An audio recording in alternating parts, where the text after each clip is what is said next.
Hello বন্ধুরা, আজকে চলে আসলাম গোল্ডেন বৌদ্ধ মন্দির, ব্যাংকক, থাইল্যান্ড। আমরা দেখতে পাচ্ছি যে সোনালী বৌদ্ধের মন্দির এটি ব্যাংককের মধ্যে অন্যতম সুন্দর এবং খুবই চমৎকার একটি মন্দির। এই মন্দিরটির নাম হচ্ছে গোল্ডেন বৌদ্ধ মন্দির, ব্যাংকক, থাইল্যান্ড।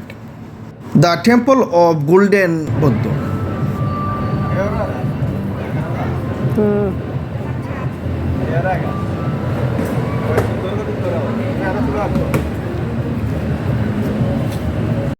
থাইল্যান্ডে চীনের পরে বিশ্বের দ্বিতীয় বৃহত্তম বৌদ্ধ জনসংখ্যা রয়েছে। আনুমানিক 64 মিলিয়ন বৌদ্ধ জনসংখ্যা রয়েছে থাইল্যান্ডে।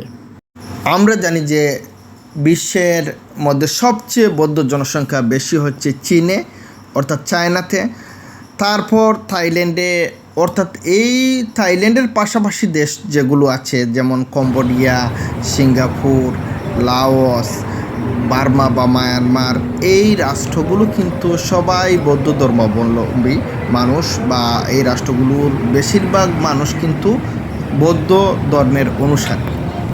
থাইল্যান্ডের বৌদ্ধ মন্দিরগুলো লম্বা সোনালী স্তূপ দ্বারা চিহ্নিত করা হয় এবং থাইল্যান্ডের বৌদ্ধ স্থাপত্য অন্যান্য দক্ষিণ পূর্ব এশিয়ার দেশগুলোর মতো, যেমন শ্রীলঙ্কা, চীন ইত্যাদি।